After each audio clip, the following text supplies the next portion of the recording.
Welcome to the Total Boss Podcast, and I'm your host, Christiano Green, a podcast where we talk about finding fulfillment through self-development, being a leader of your own life, and getting the most out of it as well. Tenacity, originality, talent, authenticity, and being legendary. It's all about living your best life.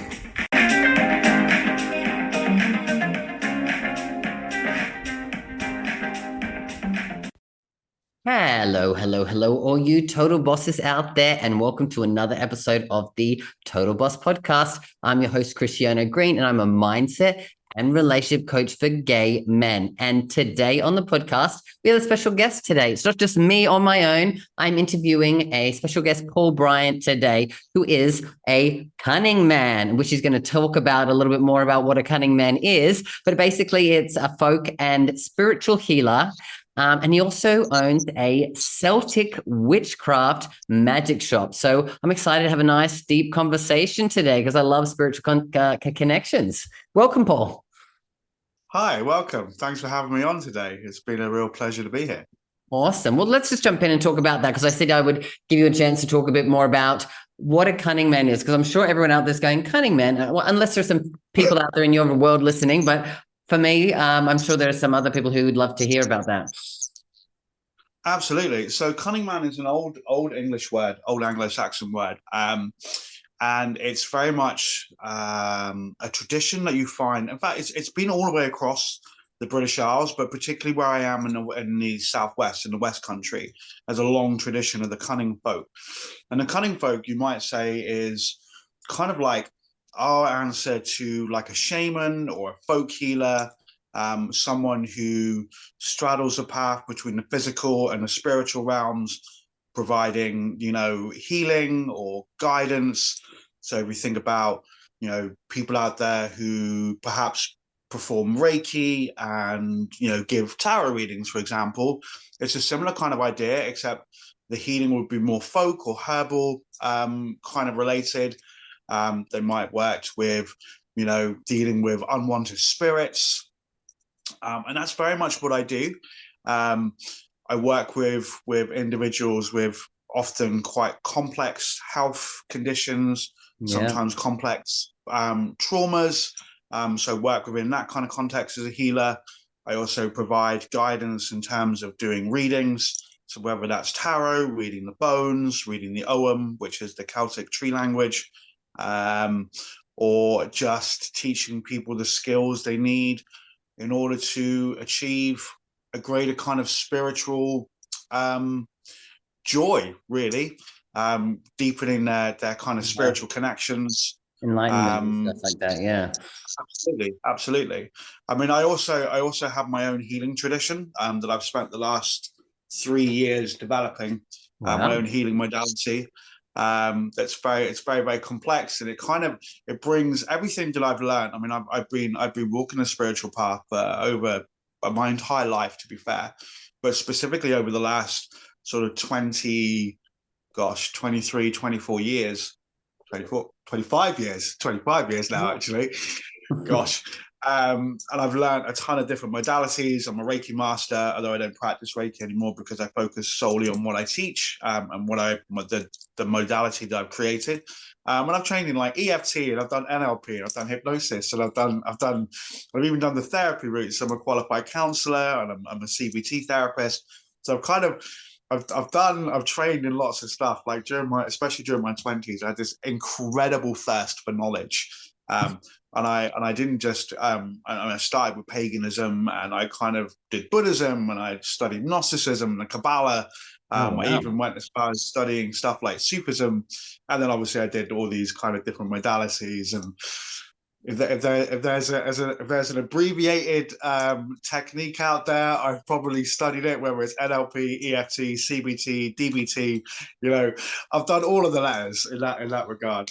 Oh, wow. It sounds like you've definitely spent the last 25 years on a real deep journey for yourself, Paul. And I love that. And I'm sure that it came from a place initially from wanting to help yourself, wanting to heal yourself, right? Because I know from our conversations in the past, we both suffered and dealt with, things like addictions in the past. So maybe if you'd love to share a bit of background, how like where you were before you kind of started this journey of spirituality, and then how it's led you to kind of where you are today. Well, yeah, absolutely. So I've always been able to see and hear spirits ever since I was a young child. I nearly died as a baby, a very few days old. I was born premature. Very, very sick child. My mum had a toxic womb, so the nurses were absolutely flabbergasted that I was even conceived, let alone carried to anything close to full term. I mean, I was 2 weeks premature, so I was hugely premature. And like lots of people today, I suffered a lot of trauma growing up. I come from a military family background. My dad was never around. He was always away. My mum was quite a toxic individual, very abusive. And somewhere along that kind of in my childhood sort of came these feelings that I had about other boys. I was kind of like 6 years old and I had my very first crush. And I was like, oh, this is really weird. And what's really interesting is that both my parents had gay friends. So I grew up around gay people. But at 6 years old, I didn't connect like these people with my feelings. So I felt very isolated in that. To do that, yeah. And like all of us, I internalized that. I got outed at the age of 12 at school. And whilst at first I was like, yeah, by my first boyfriend as well, which is just savage. Oh, wow. You're doing a lot of things earlier than most. Absolutely. And at first I was like, sort of denied it, and I kind of did like, oh, that's not true. And then one day I was like, no, absolutely. And then I was like, one day I was like, you know what? There's no point hiding this any longer. So I kind of outed myself, or sort of agreed with it. I said, yeah, no, it's true. And as a result, I spent the rest of my sort of secondary school education being horrifically bullied, always getting into fights, always getting into trouble, always seemed as that I was the problem. I wasn't the victim of bullying. It was my own fault, And I remember a teacher said, have you ever tried not being gay? Oh, yeah. What did I think of that? I just flicked the switch off, It's so simple now. And of course, how that affects us when we're in that kind of developing years, it affected my self-esteem. I first started like eating my feelings. So eating lots of chocolate, eating lots of food, kind of my weight would kind of yo-yo. And then someone introduced me to the wonderful world of cannabis. And it was like someone just put the pause button on everything that I felt until something would happen. And like most people who smoke cannabis, at some point you have those kind of freaky anxiety moments. Paranoia, paranoia. Yeah, exactly. Paranoia, everyone's going to come and get you. And then from that, at the age of 15, I started going to gay bars. How I ever got in, I would never know. It's an interesting early life. Yeah, you did more before you were 15 than I did before I was 21. I know, right? It's crazy, isn't it?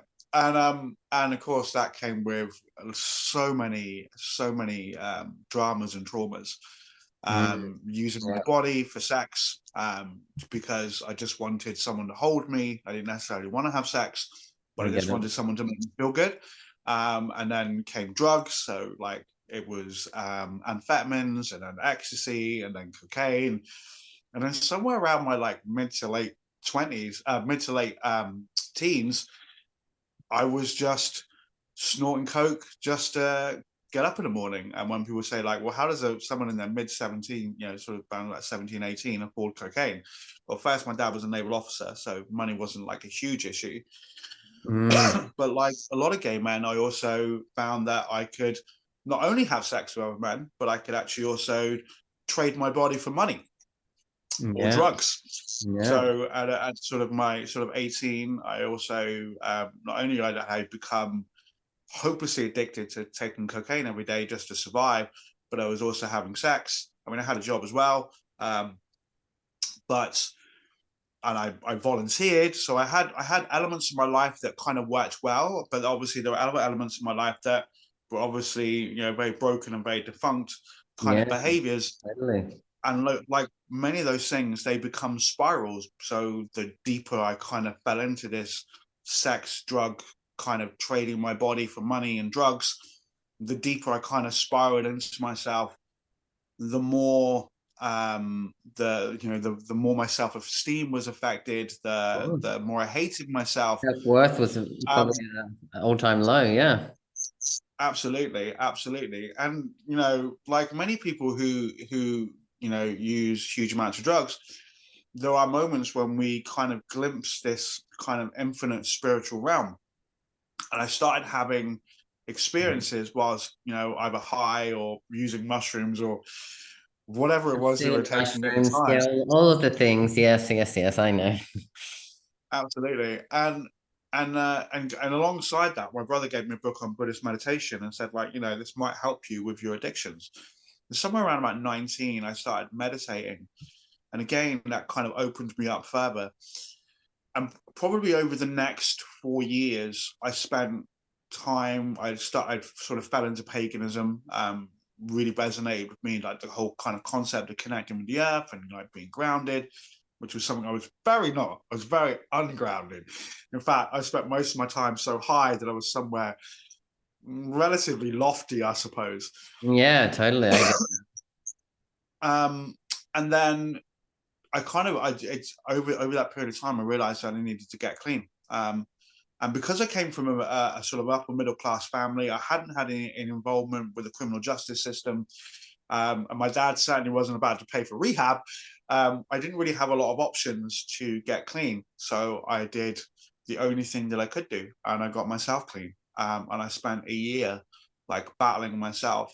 And it was horrendous. Like I kind of say it was the year that I spent my life crawling upon my knees, just trying to get through life, like challenging all of those things, going cold turkey, having really aggressive outbursts, And just how becoming old were you gentle. then? Around mid-20s, was this?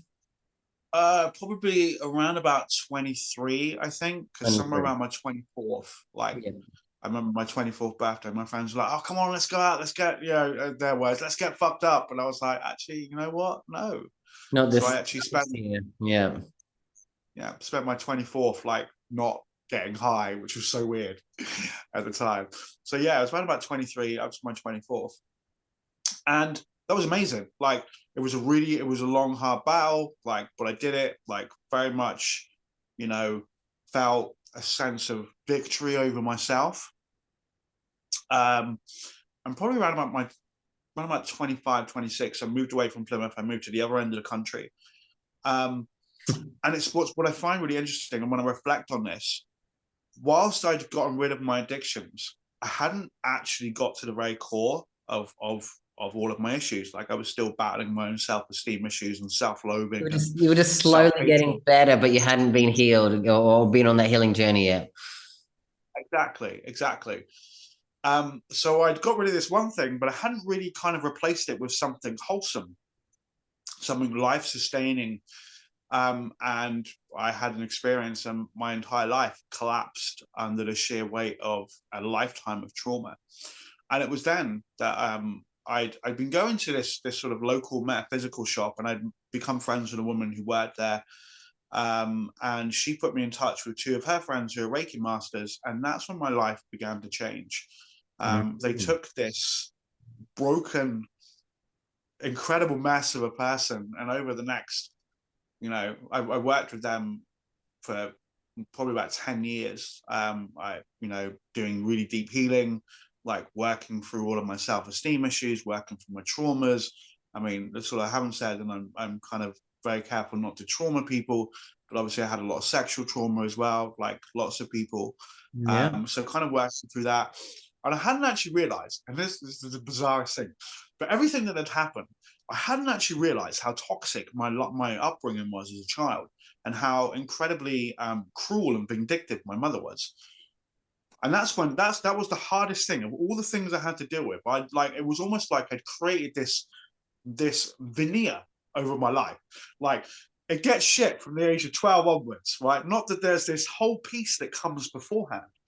Mm. And that was the hardest part because, like I said, I'd created this sort of To say those idealized things version. about your mother is probably like it's like yeah, it's like you've got something within you that you know is true, but you can't pull it out because it's so hurtful and painful to say the words whether your mother ever Absolutely. heard them or not, right? Yeah, absolutely, absolutely, 100%. And that was probably one of the hardest things to actually have to deal with. That in actual fact, my trauma didn't start at 12; it started much earlier. So I worked with them through that, and that's when I started. I trained with them as a healer as well. So I trained in Reiki, and that's kind of like I was like, right, okay, I'm going to do all these other things. And also, I mean, at that point, I was working in adult and children's social care, so I'd had a career. My entire career been helping people.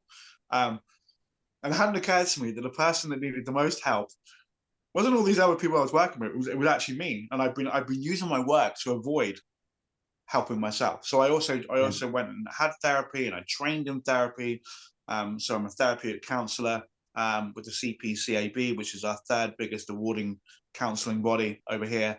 Yeah. And then I I got started my doing like cancer. Yeah. hypnotherapy and Yeah. NLP and kind of all, like I said, I did all of the letters. Yeah.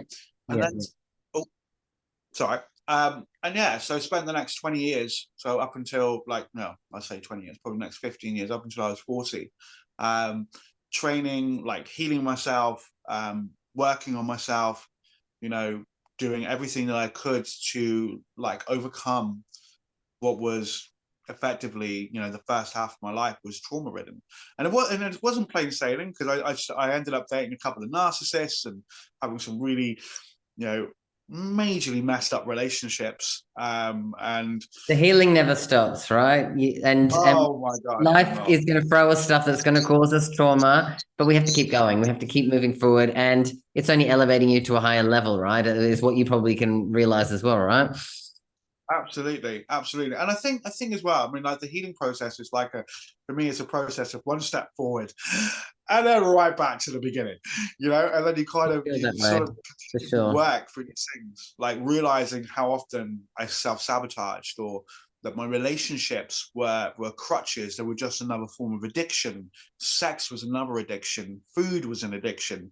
So I realized I had quite addictive personality. It was the really bizarrest thing that even spiritual growth, in a sense, became like an addiction. Addiction. Yeah, yeah, I can totally get that. I've been on that path as well, and I've got an addictive personality. And you can put anything down, and I would say I've probably struggled with it myself. But yes, agree with you. Once you jump into this kind of a world and you kind of do what you do, you can use Yeah, this as an addiction as well, right? absolutely, absolutely. Because And it can get you chronic high, hustle, and it gets you high in a sense, like really gets you high. absolutely. Yeah. Absolutely, it gives that beautiful dopamine hit that we're all, that all addicts chase, right? So yeah, and then around about probably it was a month after my 40th birthday, I went into work one day. I had this amazing job. I worked for a massive national social care organization. I'd kind of reached the pinnacle of my career. I was a senior manager. Like I walked into a room and people hung off my every word. Like I really felt like I'd made it. Until one day I went into work, opened my laptop, read this email from my boss, shut my laptop, went, I can't do this anymore.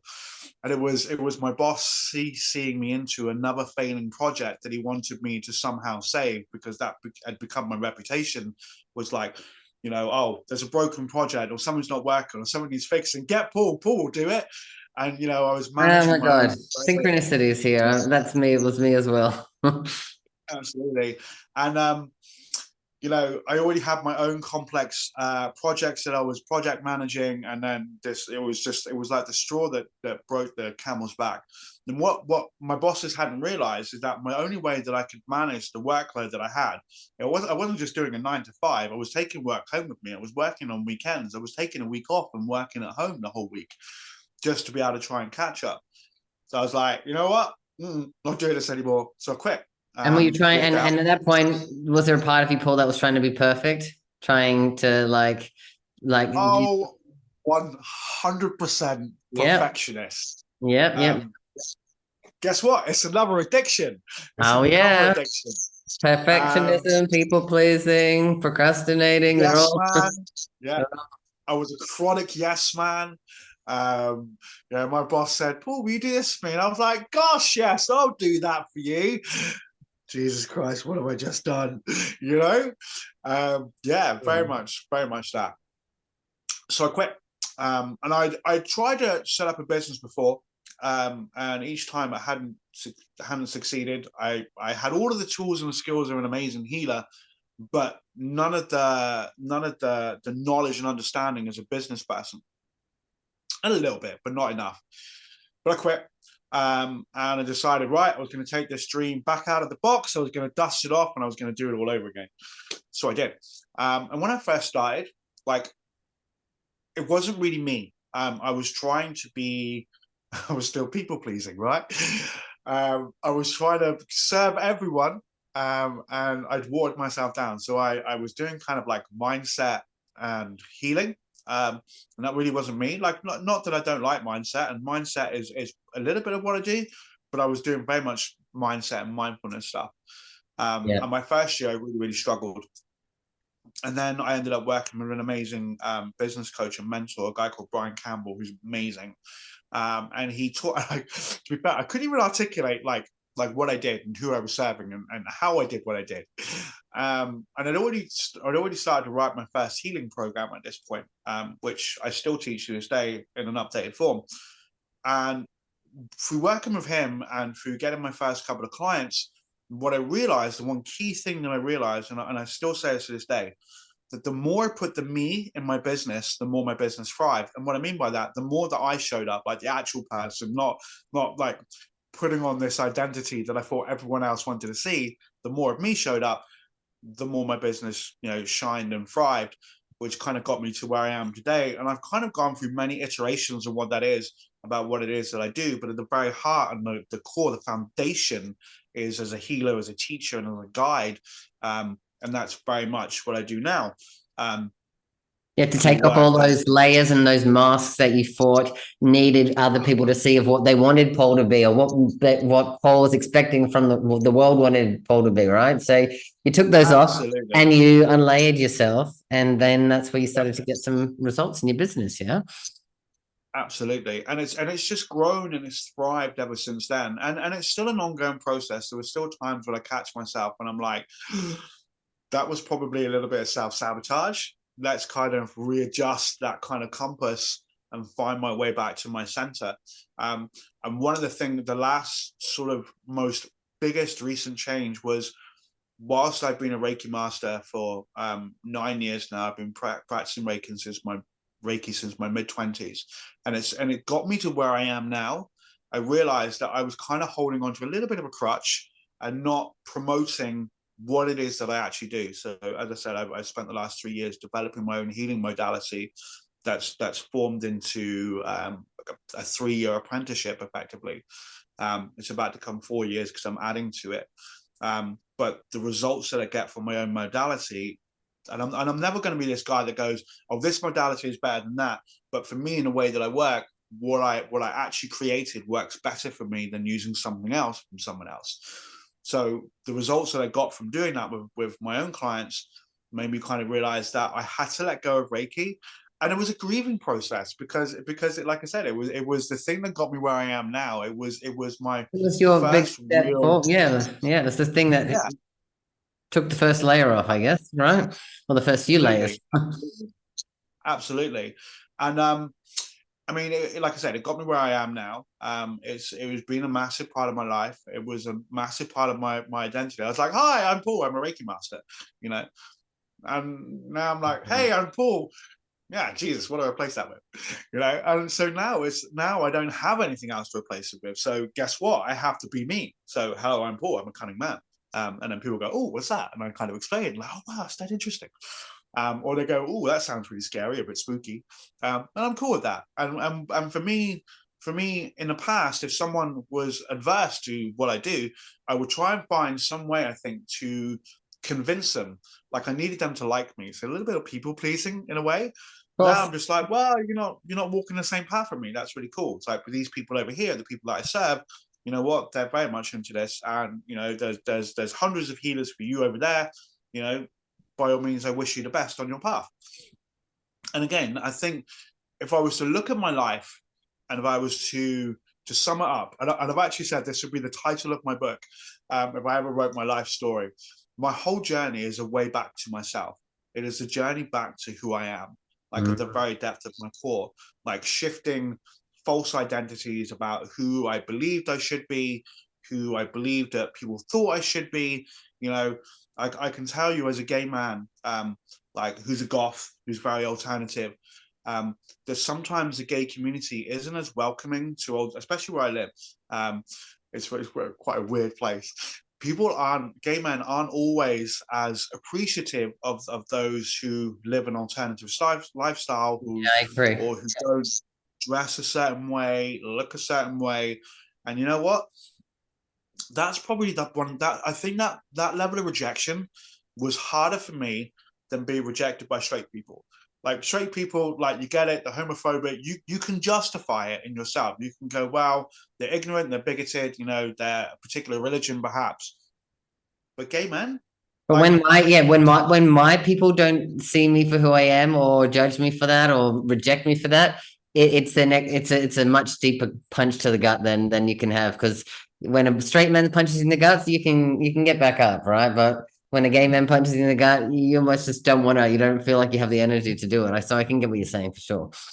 yeah, absolutely. And I think like, that was one of the hardest forms of rejection I think I ever had to deal with. And it was one of those moments, I think, in my youth, like you kind of have that moment. It's like, right, okay, so do I become what everyone else wants me to become, or do I be myself? And I did. I tried changing the way that I dressed. I did this very briefly. I was Is this told that is I this acted. on the in your journey of like finding a partner and stuff like that, or just in general? This is when I was about 16, I think. Kind of out in Oh, the gay so you're a scene. young gay man still trying to figure out who he is in general, right? Yeah, absolutely, absolutely. So do I like do this kind of become what everyone else wants me to do? So I did that. So I started dressing differently, and apparently I acted too manly. So then I tried acting effeminate, and that was just terrible. I can't. It just was so inauthentic that I was like, no, I'm not doing this. So kind of in a way, I guess that was like my first act of complete defiance against like what was perceived to be what I should be. So from that point on, like I thought, no, I'm not going to be who these guys want me to be. So it very much instilled like a sense of rebellion and rebelliousness in me. But I still had to deal with all of these layers of people pleasing. And I think throughout my adult life, like it crops up every now and again. Like I've Oh, been out with friends and of I've had course. someone say like, "Why are you dressed like that?" Like, I don't know. Why are you dressed like that? Because I went into my wardrobe before I left this evening and this was the outfit that I chose. Thank you very much. Have Exactly. a I nice spend life. a lot of time in my closet and I love what I've got in here. Exactly that. It's such a bizarre kind of thinking. But I guess this is the thing when people are dealing with their own wounds, that rather than just cleanse their own wounds, they The decide to projection. kind of take Yeah. woundedness, throw them at everyone else. Here you go, have some of my woundedness, have some of my lack of self-esteem. And of course, and this is the thing, when you're already wounded, you end up taking on other people's wounds. And it's such a bizarre kind of transference that happens between wounded people. Like this person's wounded, so they're going to make this person feel wounded, which in turn that person makes someone else feel wounded or makes them feel wounded. And what you end up dealing with is like a collective of deep-seated wounds that don't ever seem to get healed. And something that I've observed, and like as a gay man, you can probably appreciate this. The amount of straight people out there who just say, well, if you people would just stop doing this, or if you would just stop being offended, or if you would just stop, you'd have a better life. And I always say to people, like, imagine your whole life you've had to fight for your own right to an identity. You have had to fight for your right to existence, to feel safe, to feel, to feel a part of society. You've had to fight your whole life for that. And maybe that's not the same for everyone, but for the majority, there's certainly a baseline of shared experience there. And then some idiot gets up on TV and starts talking about, the LGBT community in a negative way. Guess what? That's like throwing salt in someone's already deep-seated wound. How are you not going to react to that? Especially if we don't have the tools or the sophistication to process that in a way that's, you know, wholesome and harmonious and brings you to balance, if you don't have those tools, guess what happens? You just end up feeling more like garbage. So of course people are going to rage. Of course people are going to get angry. Of course people are going to cry. And Of course people are internalize going everything that we do, because as gay men, we've lived our life in an internalized world that is built on fears, built on traumas. And, you know, if we ever have any, you know, hope to be happy, we have to come out of what people call the closet in order for us to find happiness and try to go on that journey of healing and peace and whatnot as well, right?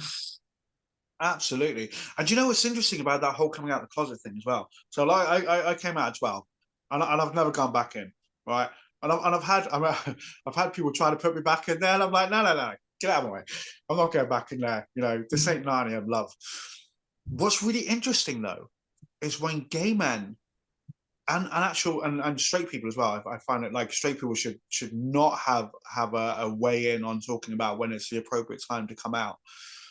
When people berate other people for, like, you know, being in the closet till they're 40 or 50 and they've got married and they've had kids, and all of a sudden they've got to that point in their life where, like, oh my God, I'm gay, you know, or they knew all along, but they were obviously internalizing, hiding, you know, feeling ashamed, and, you know, perhaps because of family expectations or religious or cultural expectations.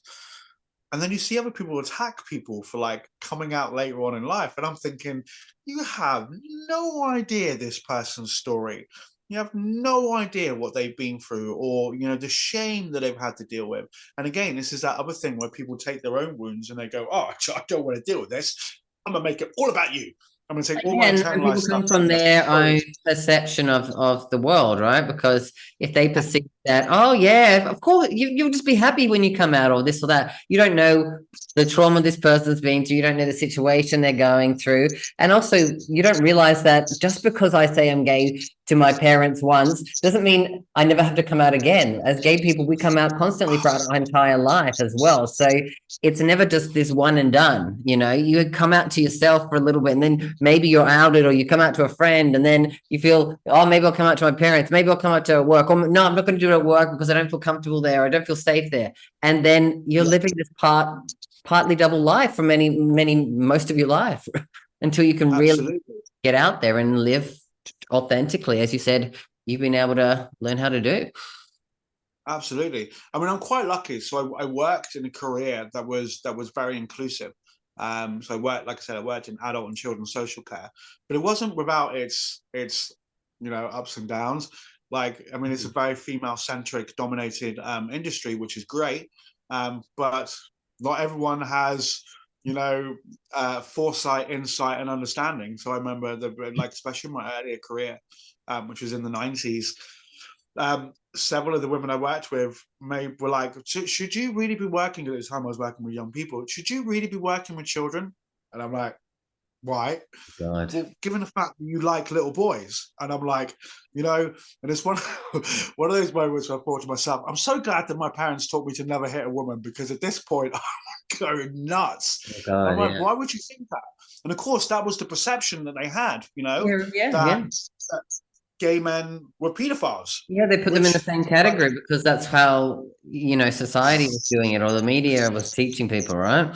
Yeah, absolutely. So again, like trauma is such a subtle, like, nuanced, layered experience, and it's never even the big things, but that I internalized. I mean, at the time I was sort of probably late teens, early 20s, dealing with all of this addiction and dealing with all this identity stuff. And then all of a sudden I'm like, wait a minute, am I? No. And you kind of, you sit there with these thoughts, these feelings, you internalize this. Like, it was the most shockingest thing I think anyone had ever said to me. And I'm like, having to kind of piece together and deal with that. Obviously the answer is no, of course I'm not. But this is the messages that we're constantly soaking up. We're absorbing it. And this is another thing that I've learned through my healing journey. You know, like, as a young man, like as a young boy, sorry, you know, 8, 9, 10 years old, there weren't any real positive representations of gay men on TV. You know, you had people like in the UK, like Julian Clary, although he never actually explicitly said he was gay, but he was very, very camp, very effeminate. I didn't connect with him. The guy's funny as hell, but it wasn't It wasn't something that I considered a role model.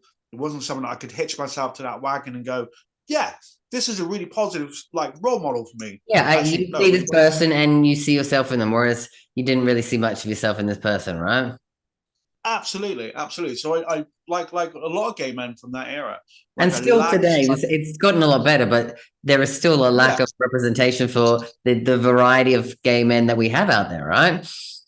absolutely. It was like we said the other day on your post. Like I can't wait for there to be like an actual like gay superhero or a gay action hero where the Yes. guy, he goes rescues the guy, gets all the bad guys and kisses the guy at the end of the movie. Like I want that kind of movie.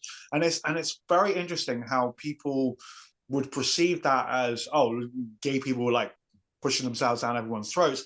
No, actually, it's just the idea that we all want to see a reflection of ourselves, in the world. Like we all talk about like the world being a mirror. Well, I kind of want to see a bit of me out there, and I want to kind of see a bit of that reflected back at me. And I think we all crave that. And again, this is that idea about our damaged identities.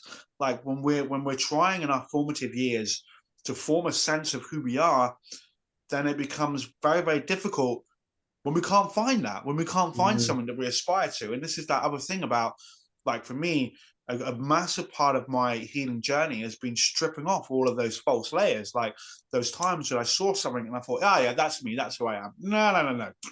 Go, go. Like I've been taking off layers of clothing for like years, to finally come to a place where I can say, you know what, this is me, and I'm deeply comfortable This is who I with who am, I yeah. am. And I think that's so, so, so important that young people, and adults today have that experience, that they can find at their deepest core in the center of themselves who they are. And guess what? As part of the features quite heavily in what I do is helping people strip back all of those layers to actually find who it is that they really are, to own and embrace that, to then walk with a sense of sovereignty and authority that, hey, this is who I am. And I don't really give a shit what you think. I'm gonna stand in my power. I'm gonna own who I am, and I'm gonna embrace it. And I'm gonna love it. And I think there needs to be more of that. And I think it needs to start at an earlier age. I think we talk about teaching kids like how to read and write. How about teaching them to love themselves? I mean, it might mean that us later on, in our careers, there might be less of a need for us. But isn't that far better than having all of these kids growing up with trauma, not knowing who they are, not being able to love, not being able to love themselves? Like that should be like foundational course at school. Love yourself, because I think it's so fundamentally powerful, important that people are able to connect themselves in that way, like without doubt. Well, yeah, you're preaching to the choir here about self-love because literally that's one of the foundations of what I do. And it's actually one of the courses that I have is all about helping gay men to find happiness and create self-love in their life. So yeah, on the same page about that. Would be great if we could teach that in schools, but I know with the way the world works, so that's probably not going to happen. So yes, that, I No, would point in life where we weren't needed. It's just that we're needed more than ever, in this day and age, right? absolutely, absolutely. And again, this is that thing, isn't it? That we don't talk about trauma. I mean, we still live in a world where we can't acknowledge that mental health, like you can't just say to someone, "Cheer up, mate," crack on with it. Like that doesn't work. It's this. Can you imagine like Because someone with growing up, you're goes told up? to get over so many things. Just get over it, move on, it's fine, let it go. Yeah, exactly. Just actually Yeah, doing that bottles it all up. It causes us to have the trauma. Whereas if we were actually able to understand how we should process these things, actually how to manage these things, we would be able to get over it. It wouldn't become as deep as trauma as it has today because we would be okay to be able to talk about it, with the people around us and know what that what happened was right or wrong. Doesn't matter. It happened, but how do we process it to move forward to let it go so it doesn't store in our body and that we can like I said, live as happy and free people. absolutely. I mean, could you imagine going up to someone with cancer and saying, "Hey, mate, crack on with it, pull yourself up, dust yourself off." You wouldn't. You would act. Most people, one would hope, would act with a sense of compassion and treat that person with dignity. Yet somehow, when it comes to mental health, we, there are people out there who still can't fathom the idea that people do need medication, people do need therapy, people do need an opportunity to process. That their friend who keeps, canceling on them at the last minute, it's not because they're a flake, it's because on that day their anxiety perhaps is so high that they just can't face the world. And you know what? Again, going back to what I said, if we spent more time teaching kids to love themselves, to giving them the spaces to express and open experience. communication, expression. Yeah. Yeah. Yes, absolutely. I think we would be, one would hope, less likely to be dealing with really complex trauma and mental health again in later life. And again, this is something that I work with. When people say, like, when we talk about like what's your ideal client, like the work that I do lends itself to such a wide variety of different people. At the heart of what I do is helping people overcome all of those complex traumas. But that often manifests as physical health. You already said it, like trauma is stored in the body. One of the things that kind of science and medicine and sort of therapy has learned over the last 30, 40 years of a study is that trauma is stored in the body. It's contained within the central nervous system.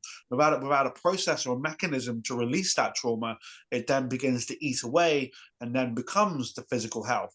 I mean, I remember when I first started It learning. becomes pain in the body, it becomes addictions, it becomes all of those things that we struggle with that leads up to mental health and physical health, and just things that literally can freeze us in life, can literally hold us back from actually taking any step because we feel broken. We feel like there is something wrong with us, right?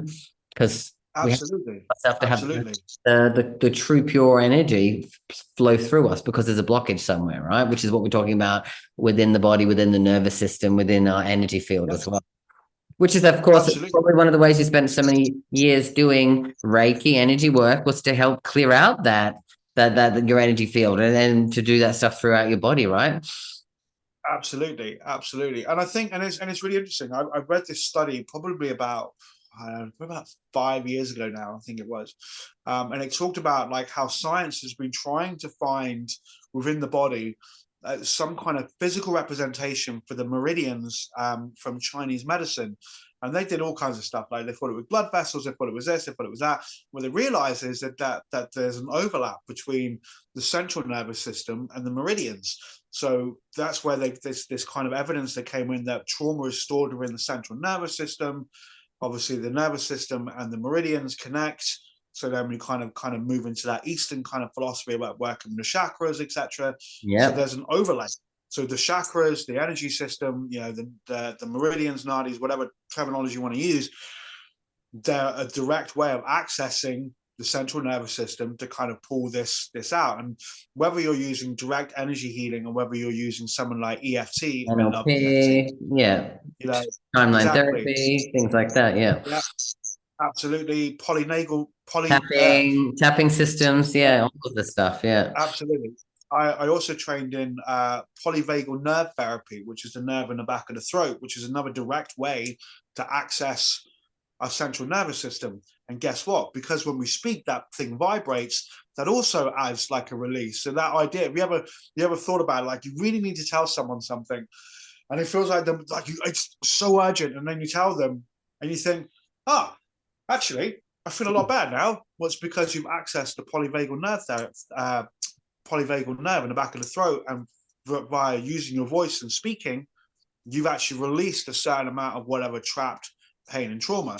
So what we understand is there's that through healing, there not only has to be a verbal part of it, but there has to be a somatic and there has to be an energetic. So these three things kind of start coming together.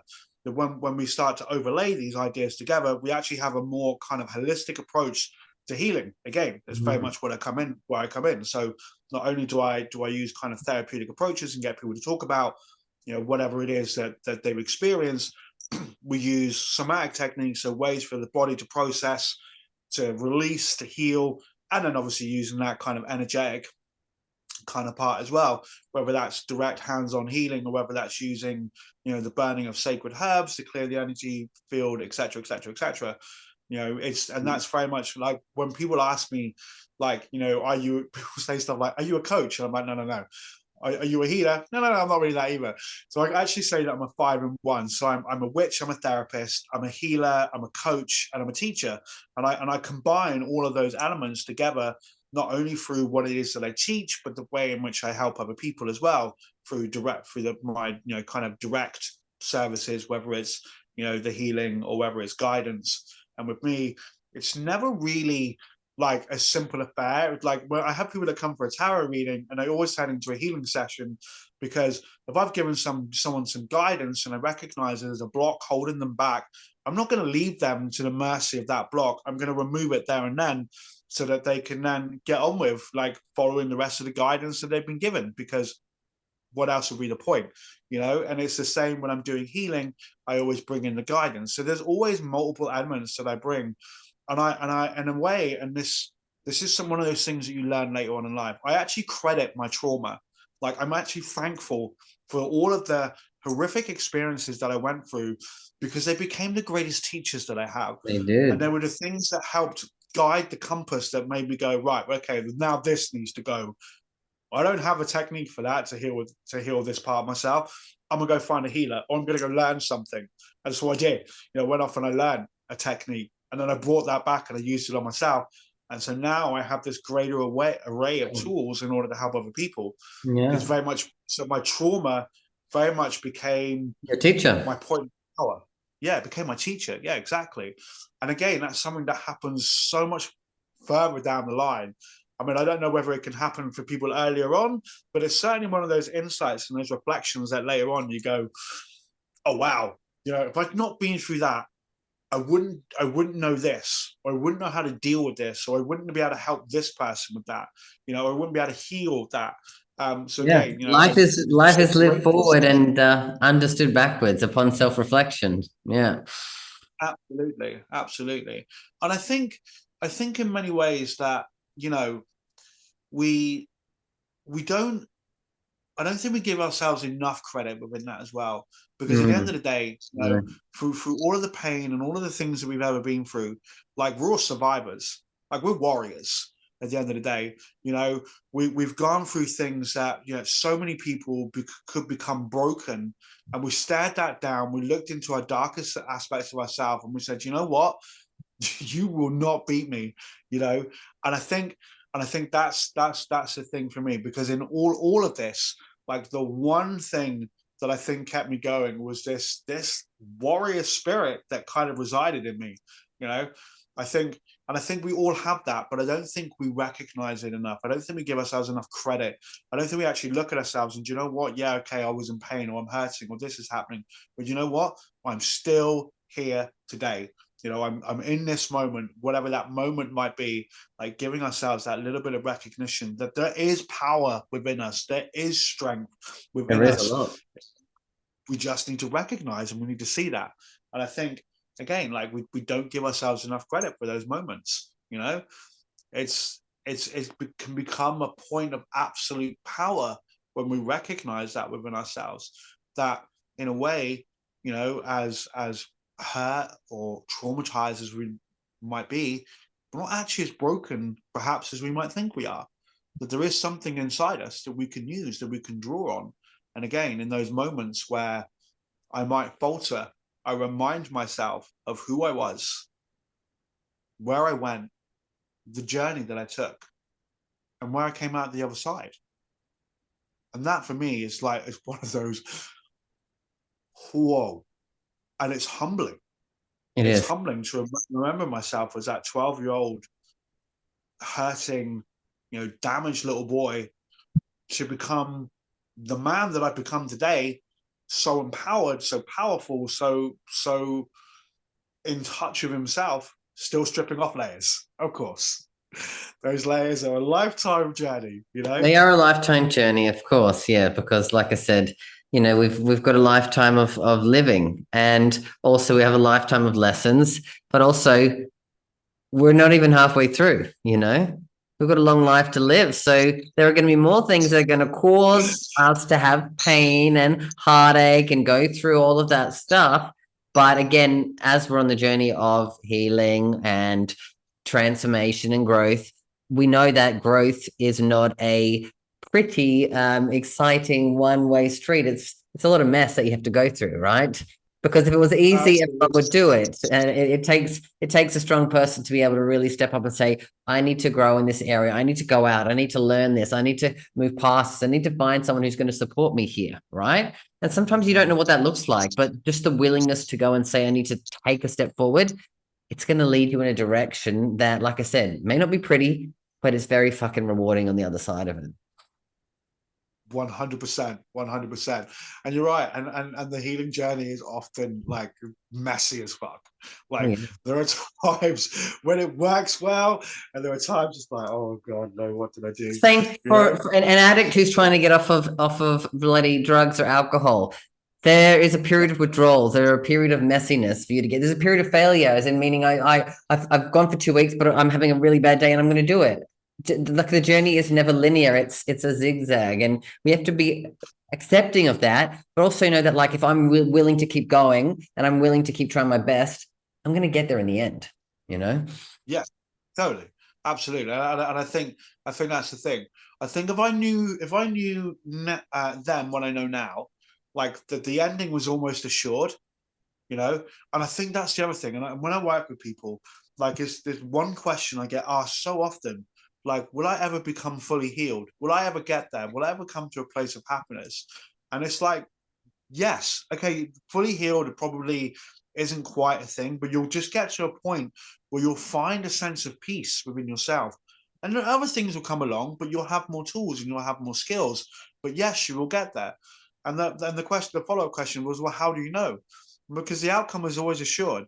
Because in the very fact that you're sat here opposite me right now tells me that there's so much fight left in you that will help you move through this period. And I'm going to be there with you every step of the way. Or if it's not me, it's going to be the next person and then the next person, you know, but you will get there because the outcome is always assured. Because again, it's the moment we say to ourselves, yeah, I'm not doing this anymore. It might not be in those kind of words, but there's a point where we kind of reach that perhaps rock bottom, and it's like, I know I need to change. I know I need to do something different. I need to go and grow and heal and whatever it is, you know. And the moment we say yes to that, that's when our life begins to change. And it might take 5 years, 10 years, 20 years, 30 years, 40 years, whatever it might be. But the outcome is always assured, because once you step on this journey, right, you can divert, you can go off, you can self-sabotage as much as you want, but this path will keep calling you back. You will keep coming back to this point of, yeah, I really need to change my life, you know. And like I said before, like sometimes it's a step forward and it's like 100 back, but that's okay. Like you will get there. And it's the one empowering message that I give to all of my clients, is that your outcome is assured. You will get there. It will just take you however long your journey takes you. You know, and again, I can't tell people like, oh yeah, you know, you're going to do this course, you're going to be fully healed, it could be amazing, and that's going to be the end of it. And life will never be bad again. It'll be rainbows and unicorns and all of the good things like that. Yeah, of course. Yeah, absolutely. But of course, it's never actually that way, is it? It's sometimes it's just a longer journey, and that's okay. But everyone gets there eventually. You know, the outcome is always assured because we've answered the call. Yeah, exactly. So if we were to ask you then, Paul, what would you tell that 12-year-old self of you that was, you know, at those darkest times? Is the advice what you just said then, that the outcome is always assured, or is there something else you'd like to, you know, tell that little 12-year-old Paul? I would probably tell him that, you know what, you're in for a really rough time, but guess what, kid? You've got so much fight in you that you will just keep going. And all of the times that everyone told you that give up, quit, you'll never amount to anything, you will just prove all of them wrong. And you won't even need to go back and say, ha ha, you know, I beat you or whatever, because you'll just come from such a place of authenticity that it won't matter, because you'll see everyone for who they are. But ultimately, like, love yourself because you're amazing.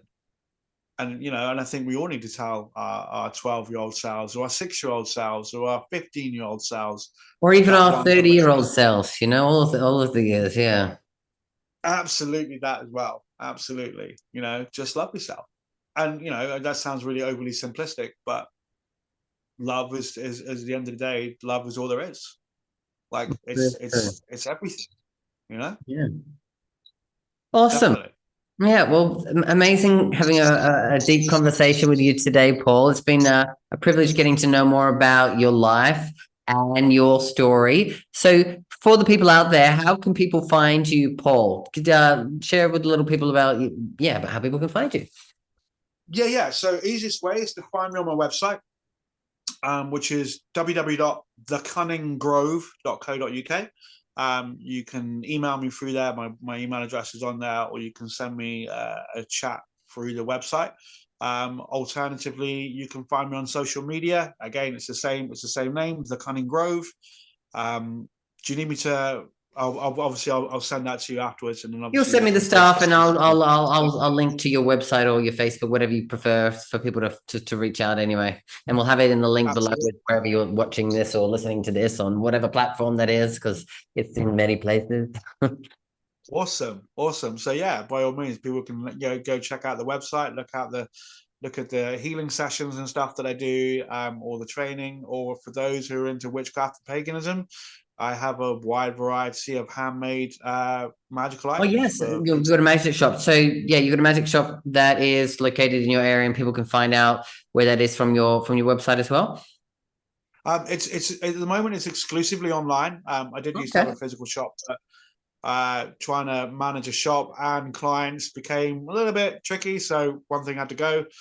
It's nice to be back home working, to be fair. But yeah, it's all on my website, along with all of my services and my products. Beautiful, awesome. Well, as I said, Paul, it's been a pleasure chatting to you. And for everyone else out there, I'll be back next week with another episode. And always remember that you've got this and I've got you. Bye for now. Thanks so much.